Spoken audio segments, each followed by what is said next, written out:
Here are my Week 11 top 10 teams on a neutral field in my power ratings, not what I view as the best records, because that would be an entirely different conversation. If we were talking about best records, BYU would be in the top 10 and occupy this 10th spot or be higher instead of Utah. But Utah is here. Utah is one of my 10 best teams in America right now. The way that they are tearing people apart, this channel will make you a college football expert and help you enjoy watching games and make more accurate predictions. So what are you waiting for? Like, subscribe, ring the notification bell, comment your thoughts, and watch the video all the way through so that you can get the full package. And check the description and pinned comment for more ways to help yourself and this channel. The way that they are just slicing and dicing, they play sound defense. They are physical offensively. They have a wonderful offensive line with Spencer Fano and Caleb Lomu at the tackle positions. And then Devin Dampier and Wayshawn Parker, they make quite the rushing threat. I know they're in the Big 12. There is another Big 12 team who's on here because we would not be putting Utah in the top 10 if Texas Tech couldn't be in the top 10. That would be pretty ridiculous. But Utah, with 2 losses, a close loss to rival BYU on the road. Rivalries are weird. Utah statistically outperformed BYU in that game. BYU, just with home field advantage and good coaching and a little bit of luck that they created, won that game. And then Texas Tech, they blew out Utah in the fourth quarter, but Utah was able to keep that competitive against a pretty healthy Texas Tech squad, minus Brycen Moore, but they had a healthy Will Hammond, and they were competitive for 3 quarters there. Love Utah. Wouldn't be shocked if they went out and find themselves in the Big 12 title game and potentially in the college football playoff. But that's a topic for another day. Notre Dame was, I believe, 7th or 8th in last week's ratings. 8th, I believe. I think USC was 9th. USC dropped out because they did not look all that impressive against Nebraska. They only won the game because Nebraska's quarterback had his fibula snapped in half.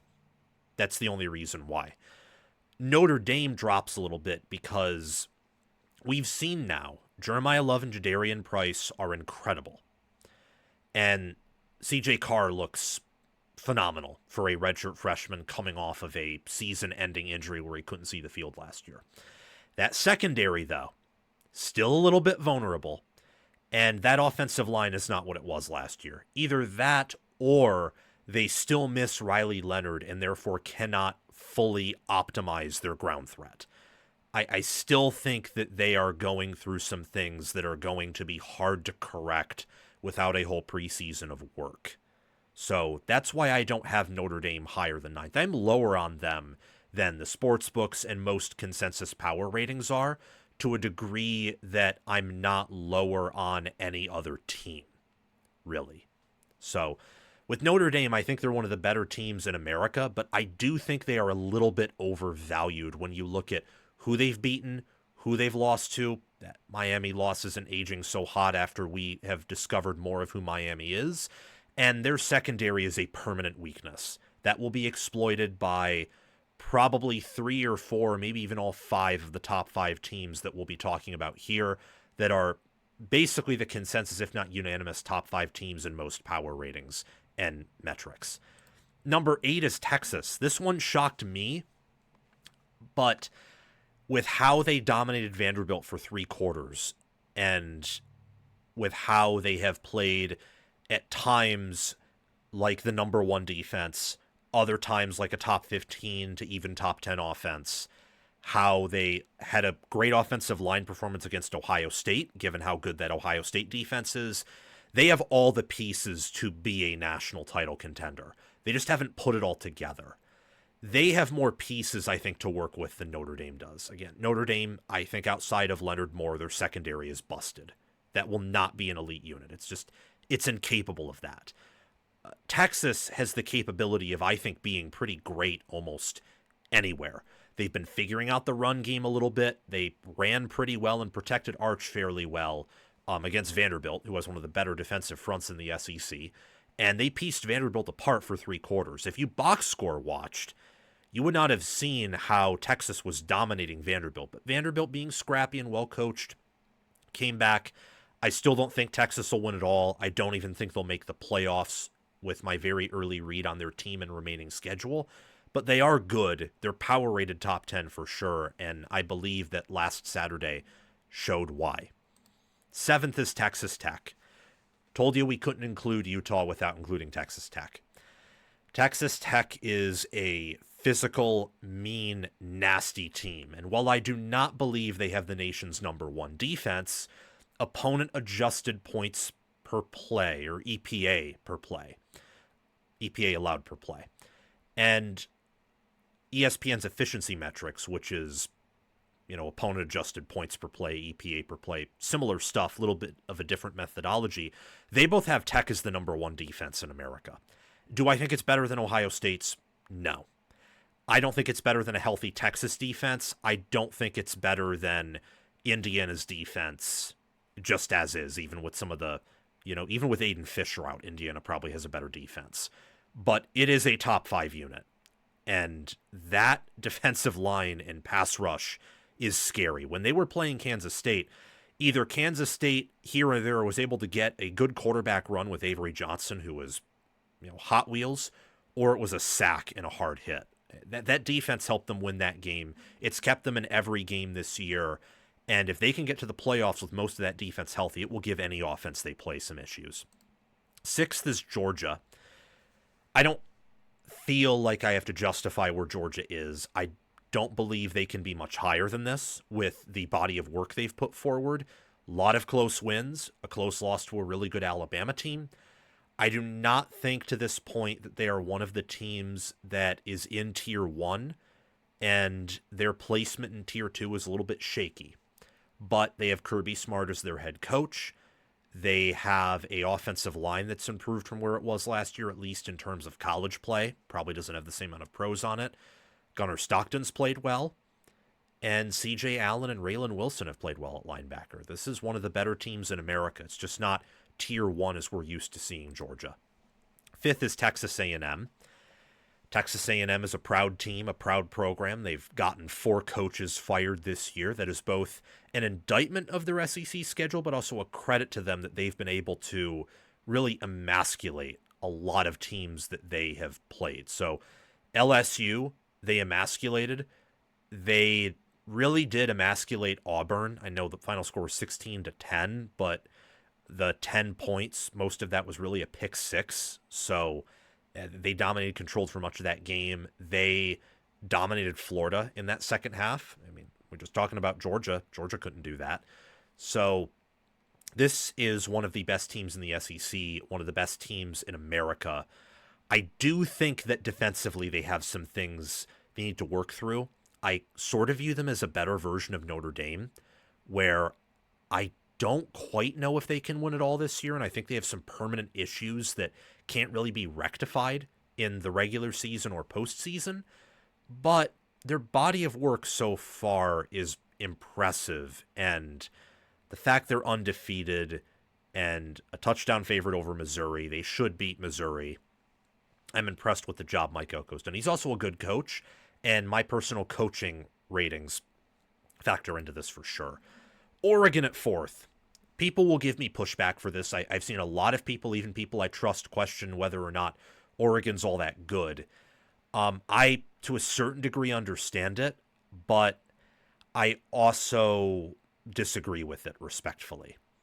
I believe that Oregon, when you look at the dominance metrics and who they've played, so I know Penn State is no longer anyone to brag about, but I do believe that Penn State in week 5 was dramatically better than they are right now. Healthy Drew Aller, they hadn't quit, for example. I mean, look at the game plan they threw out against Ohio State and against Iowa, for example, where their defense kept doing the same damn thing over and over and over again. The defense didn't even play nearly as well as they did against Oregon, for example. Look at the offense. The offense in that 4th quarter against Oregon was actually creative and had some explosiveness to it against a defense that's rated top 5 in a number of categories. Was not nearly that against Iowa or against Northwestern or against Ohio State, like irrespective of how good those defenses are. And Ohio State and maybe even Iowa too have a better defense than Oregon, but I do credit Oregon as if they beat a top 10 team when they played Penn State. Now, top 5? No. Top 1, number 1, as I thought Penn State was preseason. No, I don't think Oregon beat the number 1 team or even a top 5 team, but a top 10 usual James Franklin team. Yes, I credit them with that. And the Indiana win ages more gracefully every day because Indiana continues to dominate everyone and rise in the metrics and continues to, at least for now, seem like they might defy the blue chip ratio. So I don't really penalize them for that. They're not ahead of Alabama or the Big Two, you know who I'm talking about, because those teams have either better wins or they don't have the same type of concerns that I have with Oregon potentially. Oregon's kind of in this Tier 1B category. Alabama on up is Tier 1A. Alabama is third because that game against South Carolina, in my mind, was a little bit concerning, but it's more than that. It's also the idea that their trench play, from what I can tell, is not as good as the two teams ahead of them. And I want to take everything into account. That means I can't totally ignore that Florida State loss. But if they, due to their November slate, Oklahoma and LSU, what they did to their October slate, and Ohio State and Indiana, look the exact same and maybe even slip up somewhere, fail to cover the spread, play someone uncomfortably close, Alabama's argument will be very strong to be number 1 in power ratings because the caliber of schedule they're facing is tougher than a lot of teams on this list. This isn't even an SEC thing. Their schedule's way tougher than A&M's. It's way tougher than Georgia's. It's tougher than Texas's, even including the Ohio State game. Alabama's played plenty of good, great teams, and they have beaten all of them outside of that Week 1 loss to Florida State. So when I give Alabama praise, it's not an SEC thing, actually. It's more of an Alabama thing. They are the best team in the SEC. That's why they nearly have minus odds to win it, despite the SEC being a much more competitive field at the top than the Big Ten is. The only reason I don't have them at number 2, where Indiana is because Indiana's, they're defying the laws of college football. And the only reason I don't have them number 1 over Ohio State yet is because I want to see how Indiana plays Penn State. And Indiana didn't cross enough Rubicons for me to put them at number 1 yet. They caught up with Ohio State in a variety of metrics. They nearly passed them in FPI. They passed them by more than a point in efficiency. They're catching up to them in opponent-adjusted points or EPA allowed per play. They've passed them in points per play margin with a tougher schedule, which matters. And Indiana, along with Ohio State, are playing with a lower snap count than a lot of these other teams. Ohio State's snap count is much lower than Indiana's, but Indiana has played their backup quarterback in the vast majority of their games, whereas Ohio State has not. And Indiana's defense and offense, too, have played a lot of backups. So Ohio State and Indiana are keeping their players fresh. They have underrated depth.